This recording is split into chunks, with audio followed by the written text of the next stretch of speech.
ꯎꯄꯥꯝꯕꯤ ꯑꯃꯗꯤ ꯂꯩ ꯒꯥꯔꯗꯦꯟ ꯄꯥꯝꯗꯕ ꯃꯤ ꯌꯥꯎꯔꯝꯒꯗ꯭ꯔꯥ?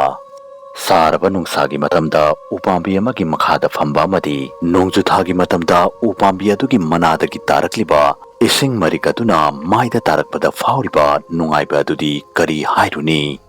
ꯑꯗꯨꯕꯨ ꯏꯟꯗꯤꯌꯥꯒꯤ ꯃꯐꯝ ꯀꯌꯥ ꯑꯃꯗ ꯌꯥꯝꯅ ꯁꯥꯊꯤꯕ ꯑꯃꯗꯤ ꯊꯋꯥꯏ ꯂꯧꯏ ꯍꯥꯏꯗꯨꯅ ꯍꯥꯏꯅꯕ ꯎꯄꯥꯝꯕꯤ ꯀꯌꯥ ꯑꯃꯁꯨ ꯂꯩ꯫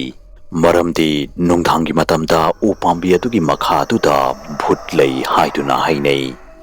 ꯉꯁꯤꯒꯤ ꯋꯥꯔꯤ ꯑꯁꯤꯁꯨ ꯗꯤꯜꯂꯤ ꯌꯨꯅꯤꯚꯔꯁꯤꯇꯤꯗ ꯊꯣꯛꯈꯤꯕ ꯑꯁꯦꯡꯕ ꯊꯧꯗꯣꯛ ꯑꯃꯒ ꯃꯔꯤ ꯂꯩꯅꯕ ꯋꯥꯔꯤꯅꯤ꯫ ꯑꯔꯅꯕ, ꯅꯕꯤꯟ ꯑꯃꯗꯤ ꯚꯤꯗꯥꯟꯁ ꯗꯤꯜꯂꯤ ꯌꯨꯅꯤꯚꯔꯁꯤꯇꯤꯗ ꯀꯣꯂꯦꯖ ꯇꯝꯂꯝꯃꯤ ꯑꯃꯗꯤ ꯀꯣꯂꯦꯖ ꯑꯗꯨꯒꯤ ꯍꯣꯁꯇꯦꯜ ꯑꯗꯨꯗ ꯀꯥ ꯑꯃꯈꯛꯇꯗ ꯄꯨꯟꯅ ꯂꯩꯃꯤꯟꯅꯔꯝꯃꯤ꯫ ꯀꯣꯂꯦꯖ ꯑꯗꯨꯗ ꯑꯍꯥꯟꯕ ꯆꯍꯤ ꯑꯣꯏꯖꯔꯕꯁꯨ ꯃꯈꯣꯏ ꯑꯍꯨꯝ ꯌꯥꯝꯅ ꯂꯨꯅ ꯇꯤꯟꯅꯔꯝꯃꯤ꯫ ꯅꯣꯡꯃ ꯅꯨꯃꯤꯠ ꯑꯃ ꯃꯈꯣꯏ ꯑꯍꯨꯝꯅ ꯀꯣꯂꯦꯖ ꯑꯗꯨꯒꯤ ꯀꯦꯝꯄꯁ ꯑꯗꯨꯕꯨ ꯑꯦꯛꯁꯄ꯭ꯂꯣꯔ ꯇꯧꯁꯤ ꯍꯥꯏꯗꯨꯅ ꯍꯥꯏꯅꯔꯝꯃꯤ꯫ ꯃꯔꯝꯗꯤ ꯀꯅꯥꯒꯨꯝꯕ ꯑꯃꯅ ꯃꯈꯣꯏ ꯑꯍꯨꯝꯗ ꯃꯈꯣꯏꯒꯤ ꯀꯣꯂꯦꯖ ꯑꯗꯨꯒꯤ ꯀꯦꯝꯄꯁ ꯑꯗꯨꯒꯤ ꯃꯅꯨꯡꯗ ꯇꯝꯅꯕ ꯑꯃꯗꯤ ꯁ꯭ꯔꯥꯞ ꯆꯦꯜꯂꯕ ꯈꯣꯡꯅꯥꯡ ꯄꯥꯝꯕꯤ ꯑꯃ ꯂꯩ ꯍꯥꯏꯗꯨꯅ ꯍꯥꯏꯔꯛꯈꯤꯕꯒꯤ ꯑꯣꯏꯔꯝꯃꯤ꯫ ꯑꯗꯨꯕꯨ ꯃꯐꯝ ꯑꯗꯨꯗ ꯆꯠꯄꯒꯤ ꯄꯥꯔꯃꯤꯁꯟ ꯀꯅꯥꯃꯠꯇꯗ ꯄꯤꯔꯝꯗꯦ꯫ ꯑꯗꯨ ꯑꯣꯏꯔꯕꯁꯨ ꯃꯈꯣꯏ ꯑꯍꯨꯝ ꯃꯐꯝ ꯑꯗꯨꯗ ꯆꯠꯇꯨꯅ ꯈꯣꯡꯅꯥꯡ ꯄꯥꯝꯕꯤ ꯑꯗꯨꯕꯨ ꯌꯦꯡꯉꯨꯁꯤ ꯍꯥꯏꯗꯨꯅ ꯄ꯭ꯂꯥꯟ ꯁꯤꯟꯅꯔꯝꯃꯤ꯫ ꯅꯨꯃꯤꯠ ꯑꯗꯨꯒꯤ ꯑꯍꯤꯡ ꯑꯗꯨꯗ ꯃꯈꯣꯏ ꯑꯍꯨꯝ ꯍꯣꯁꯇꯦꯜꯒꯤ ꯋꯥꯜ ꯑꯗꯨ ꯀꯥꯟꯊꯣꯔꯛꯇꯨꯅ ꯈꯣꯡꯅꯥꯡ ꯄꯥꯝꯕꯤ ꯍꯧꯔꯤꯕ ꯀꯝꯄꯥꯎꯟ ꯑꯗꯨꯗ ꯂꯥꯛꯂꯝꯃꯤ꯫ ꯈꯣꯡꯅꯥꯡ ꯄꯥꯝꯕꯤ ꯑꯗꯨ ꯑꯗꯨꯛꯀꯤ ꯃꯇꯤꯛ ꯋꯥꯡꯂꯝꯃꯤ ꯑꯃꯗꯤ ꯆꯥꯎꯔꯝꯃꯤ ꯍꯥꯏꯕꯗ ꯎꯕꯒ ꯑꯀꯤꯕ ꯑꯃ ꯐꯥꯎꯔꯝꯃꯤ꯫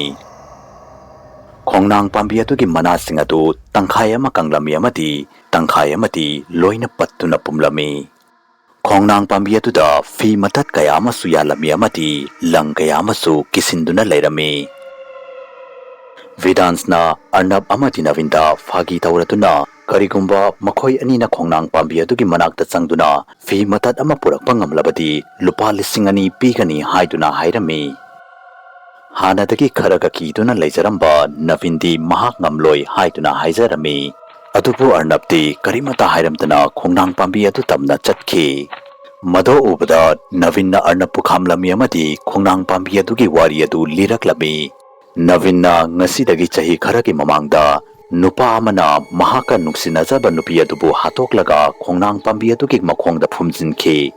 ꯑꯃꯗꯤ ꯅꯨꯄꯤ ꯑꯗꯨꯒꯤ ꯊꯋꯥꯏ ꯑꯗꯨ ꯈꯣꯡꯅꯥꯡ ꯄꯥꯝꯕꯤ ꯑꯗꯨꯒꯤ ꯃꯈꯣꯡ ꯑꯗꯨꯗ ꯀꯣꯏꯄꯥꯏ ꯄꯥꯏꯗꯨꯅ ꯂꯩ ꯑꯃꯗꯤ ꯉꯁꯤ ꯐꯥꯎꯕ ꯈꯣꯡꯅꯥꯡ ꯄꯥꯝꯕꯤ ꯑꯗꯨꯕꯨ ꯁꯣꯛꯂꯨꯕ ꯃꯤ ꯈꯨꯗꯤꯡꯃꯛ ꯅꯨꯄꯤ ꯑꯗꯨꯒꯤ ꯊꯋꯥꯏ ꯑꯗꯨꯅ ꯂꯦꯝꯅ ꯊꯥꯈꯤꯗꯦ ꯍꯥꯏꯕꯗꯤ ꯍꯥꯠꯇꯣꯛꯈꯤ ꯍꯥꯏꯗꯨꯅ ꯍꯥꯏꯔꯛꯂꯝꯃꯤ꯫ ꯑꯗꯨꯕꯨ ꯑꯔꯅꯕꯇꯤ ꯅꯕꯤꯟꯅ ꯂꯤꯔꯤꯕ ꯋꯥꯔꯤ ꯑꯗꯨꯕꯨ ꯊꯧꯁꯥꯗꯅ ꯀꯔꯦꯝ ꯀꯊꯥꯏꯅꯗꯨꯅ ꯅꯣꯛꯂꯝꯃꯤ ꯑꯃꯗꯤ ꯀꯔꯤꯃꯠꯇ ꯇꯨꯖꯨꯡꯕ ꯑꯃꯗꯤ ꯑꯀꯤꯕ ꯂꯩꯇꯅ ꯈꯣꯡꯅꯥꯡ ꯄꯥꯝꯕꯤ ꯑꯗꯨꯒꯤ ꯃꯅꯥꯛꯇ ꯂꯦꯞꯂꯝꯃꯤ꯫ ꯅꯕꯤꯟꯅ ꯍꯟꯖꯤꯟ ꯍꯟꯖꯤꯟꯅ ꯃꯍꯥꯛꯄꯨ ꯈꯣꯡꯅꯥꯡ ꯄꯥꯝꯕꯤ ꯑꯗꯨꯕꯨ ꯁꯣꯛꯂꯨꯒꯅꯨ ꯍꯥꯏꯗꯨꯅ ꯍꯥꯏꯖꯔꯝꯃꯤ꯫ ꯑꯗꯨꯕꯨ ꯑꯔꯅꯕꯅ ꯅꯕꯤꯟꯅ ꯍꯥꯏꯔꯤꯕ ꯋꯥꯁꯤꯡ ꯑꯗꯨ ꯑꯃꯠꯇ ꯇꯥꯗꯕ ꯃꯈꯩ ꯈꯣꯡꯅꯥꯡ ꯄꯥꯝꯕꯤ ꯑꯗꯨꯗ ꯄꯨꯜꯂꯝꯂꯤꯕ ꯐꯤ ꯃꯆꯦꯠ ꯑꯃꯗꯤ ꯂꯪ ꯑꯃ ꯆꯤꯡꯗꯨꯅ ꯊꯗꯠꯂꯝꯃꯤ꯫ ꯃꯍꯥꯛꯅ ꯐꯤ ꯃꯆꯦꯠ ꯑꯗꯨ ꯚꯤꯗꯥꯟꯁꯇ ꯄꯨꯗꯨꯅ ꯄꯤꯔꯝꯃꯤ꯫ ꯚꯤꯗꯥꯟꯁꯁꯨ ꯍꯥꯏꯅꯈꯤꯕꯒꯤ ꯃꯇꯨꯡꯏꯟꯅ ꯑꯔꯅꯕꯇ ꯂꯨꯄꯥ 2,000 ꯄꯤꯔꯝꯃꯤ ꯑꯃꯗꯤ ꯀꯤꯒꯟꯕ ꯅꯕꯤꯟꯕꯨ ꯀꯔꯦꯝ ꯀꯊꯥꯏꯅꯗꯨꯅ ꯅꯣꯛꯂꯝꯃꯤ꯫ ꯉꯥꯏꯍꯥꯛ ꯂꯩꯔꯕ ꯃꯇꯨꯡꯗ ꯃꯈꯣꯏ ꯑꯍꯨꯝ ꯍꯣꯁꯇꯦꯜꯗ ꯌꯧꯔꯛꯂꯝꯃꯤ꯫ ꯑꯦꯛꯖꯥꯝꯁꯨ ꯂꯣꯏꯈꯤꯕꯅ ꯃꯔꯝ ꯑꯣꯏꯕꯅ ꯍꯣꯁꯇꯦꯜ ꯑꯗꯨꯗ ꯂꯩꯔꯝꯕ ꯑꯌꯥꯝꯕ ꯁꯥꯇ꯭ꯔ ꯄꯨꯝꯅꯃꯛ ꯃꯄꯥꯟꯗ ꯀꯣꯏꯕ ꯆꯠꯂꯝꯃꯤ꯫ ꯅꯨꯃꯤꯠ ꯑꯗꯨꯒꯤ ꯅꯨꯡꯗꯥꯡ ꯑꯗꯨ ꯃꯈꯣꯏꯒꯤ ꯐ꯭ꯂꯣꯔ ꯑꯗꯨꯗ ꯃꯈꯣꯏ ꯑꯍꯨꯝ ꯅꯠꯇꯅ ꯑꯇꯩ ꯀꯅꯥꯃꯠꯇ ꯂꯩꯔꯝꯗꯦ꯫ ꯃꯗꯨ ꯈꯪꯂꯛꯄꯗꯒꯤ ꯅꯕꯤꯟ ꯀꯤꯃꯟꯈꯤꯗꯨꯅ ꯃꯈꯣꯏꯒꯤ ꯀꯥ ꯑꯗꯨꯒꯤ ꯊꯣꯡ ꯑꯗꯨ ꯃꯅꯨꯡꯗꯒꯤ ꯊꯤꯡꯖꯤꯟꯈꯤ꯫ ꯑꯗꯨꯕꯨ ꯚꯤꯗꯥꯟꯁ ꯑꯃꯗꯤ ꯑꯔꯅꯕꯇꯤ ꯃꯁꯥꯗꯨ ꯋꯥꯃꯟꯕꯗꯒꯤ ꯀꯥ ꯃꯅꯨꯡꯗ ꯆꯪꯉꯛꯄꯒ ꯇꯨꯝꯈꯤ꯫ ꯉꯥꯏꯍꯥꯛ ꯂꯩꯔꯕ ꯃꯇꯨꯡꯗ ꯃꯤꯡꯁꯦꯜ ꯀꯥꯏꯕꯒꯤ ꯃꯈꯣꯜ ꯑꯃ ꯂꯥꯛꯄꯗꯒꯤ ꯃꯈꯣꯏ ꯑꯍꯨꯝ ꯃꯤꯀꯞ ꯊꯣꯛꯂꯛꯂꯝꯃꯤ꯫ ꯃꯈꯣꯏꯅ ꯃꯐꯝ ꯑꯗꯨꯒꯤ ꯑꯀꯣꯏꯕ ꯑꯗꯨ ꯌꯦꯡꯂꯕ ꯃꯇꯨꯡꯗ ꯃꯐꯝ ꯑꯗꯨꯗ ꯀꯔꯤꯃꯠꯇ ꯇꯧꯔꯝꯗꯦ꯫ ꯑꯗꯨꯕꯨ ꯀꯥ ꯑꯗꯨꯒꯤ ꯊꯣꯡꯅꯥꯎ ꯑꯗꯨ ꯃꯁꯥ ꯃꯊꯟꯇ ꯍꯥꯏꯗꯨꯅ ꯂꯩꯔꯝꯕ ꯊꯦꯡꯅꯈꯤ꯫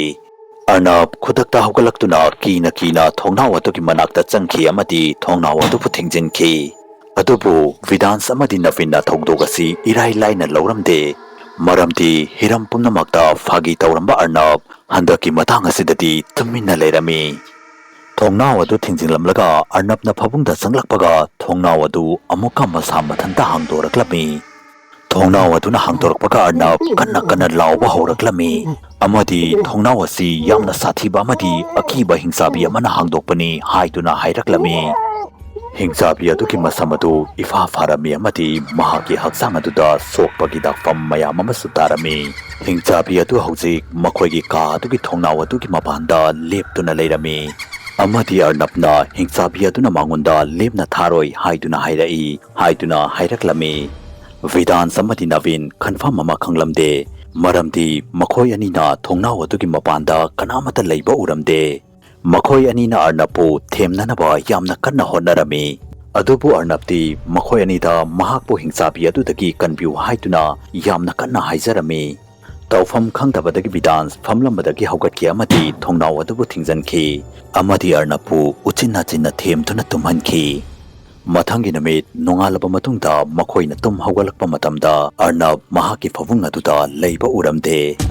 makhoina ka adugi manungda amadi hostel aduda Arnabpu koithi thirami adubu Arnabdi thifa phanglamde matang aduda Vidanski phone aduda mamanaba amagi call laklami mamanaba aduna police na makhoigi skuli campus ta hauriba bhoot lai haiduna hainariba Khongnang Pambi aduda Arnab ki asiba haksang adu phi machet amana yansinduna leiramba thengnare haiduna hairaklami wafam asi taraba matungda Vidan samadi Navin tawfam ama khanglamde amadi yamna kirami maramdi makhoina hojik thokliba thokdok sing asi Khongnang Pambi adu lei haiduna hainariba hingsabi aduna tawangakdani haibasi khangbangamlami Arnapu yansinduna thamlamliba phi machet adusu ngarang ahing Arnabna Khongnang Pambi adu dagi lokthokiba phi machet adumak oirami Vidan samadi Navin makhoi anina hojik tawgadariba sikarino haibadu confirm ama khanglamde makhoi anina mayumda chatpagi train gi ticket adusu mathangi numiki ayuki ticket oirami maram aduna makhoi anina numit aduki ahing adu kirasu kina hostel aduda leirasi haiduna hainarami numit aduki ahing aduda Navin tumthabaga Khongnang Pambi atupu urami Khongnang Pambi adugi manungdagi masam manai fa faraduna Masa pumba sokhibagi dakfam mayam ama taraba ubada yamna kiraba amadi sathiraba hingsabi ama tholaktuna Navin bu mahak tamna chingduna purami adubu Navin karimata tawba ngamlamde ikhang khanguduna Navin gi mamangda hingsabi aduna mahakki makhauri adu kanna melaklami amadi Navin ikhang khanguduna makeup thoklaklami Navin kimanbadagi masa pumba du humangna punglup luplami adubu Navindi masagi khanba kauthoktuna mahaki mamangda famduna leiramliba Vidansbu munna yengduna leirami Vidans masadu tasilaga masadu nikna nikladuna pavung atugi mataida famduna karigumba posagamabu munna yengduna masa mathanta murum sonduna leirami madho ubada Navin Vidansbu kaurami adubu Vidansti karimata khomdana tumina famduna leirami Vidanski mong adu uraba matungda mahak kanagumamaga wari sanaba sumalami amadi mahak wari adu sanaraduna masadu yamna fingba amadi kiba sumalami Vidanski mataw adu ubada Navin masadu yamna pakhalami amadi kiba su yamna kirami mahakna Vidansbu amuka kaurami adubu Vidansti mahakna kauribadu amata taramde amadi masadu nikna nikladuna famduna leirami Navin Vidans asi medical help ki mathau taragani haiduna khalami amadi mahak khutakta hogatuna makhoigi hostel adugi warden gi ka adu tamna chenduna chatlami amadi thong aduda kanna yeirami adubu thong aduna hangdorpaga mahakna ukibadu mahak thajaba ngamlamde amadi pungak ngaklami mahakki mamangda Arnav leptuna leirami Arnav ki masa pumbadu taifet tarami Arnav ki masagatu ubada yamna akibagi masagama oirami amadi mahaki makudaduda fi matadadusu paiduna leirami amadi mahak Navin tamna tapna changsilaklami mado ubada Navin yamna kanna laurami adubu matang aduda Arnav mafam adudagi mangki amadi hostel adugi warden adusu Navin gi manakta chenduna laklami hostel atugi warden atuna Navinda kaidore haituna hangluba matamda Navinna makhoina tawkiba amadi makhoida thokliba thokdok sing atu mayek sengna lirami Navin amadi hostel gi caretaker atu makhoigi ka adu tamna chenduna chatlami adubu makhoi anina corridor adu yopaga makhoina Vidans yamna kina chaina khanglatuna kanak mamana chingduna pokhibagum kanna lauraduna hostel adugi mapanda chenduna chatkiba urami makhoi anisu Vidanski maningda inaduna chenduna chatlami amadi Khongnang Pambi hauriba college adugi compound aduda yauraklami makhoi anina compound aduda ukhibadu makhoi thajaba ngamlamde amadi masa pumbagi tu adu chap yunglami Vidans Khongnang Pambi atugi manakta malangda paiduna leirami Vidans karigumba ubang amdraba pangalamana pungsum sumatkre haibadu mayek sengna khangbang amlami. Vidans maungonda fauriba chaina adu khangbang amdabadagi kanna kanna lauduna sulairami. Vidans ki matawadu buda kanagumamana mahaki haksang manungdagi thawai adu lokthokkigadaba subalami. Navin Vidans pu hanjin hanjina kaurami. Adubu Vidans di karimata kumdana malang aduda koipai paiduna leirami. Matang aduda malangda paiduna leiramba Vidans ki mangak samadu khanglei leithoki amadi Makada taraki. Navin namadi hostel adugi warden aduna Vidans ki manakta changi haiduna tawbaga makhoi anigi mamangda Khongnang Pambi adudagi masam manai fa faraduna masada sokkibagi dakfam kaya ama taraba ubada yamna akiba fauraba amadi sathirba hingsabi nupi ama malangda paiduna tholakhi. Hingchabi adu ubada yamna kirami amadi ikhang khautana makhoigi manaktamda paisilaklami. Navin amadi makhoigi warden adu kimanbadagi makok adu ngauraklami amadi mafam aduda wanthaduna taki.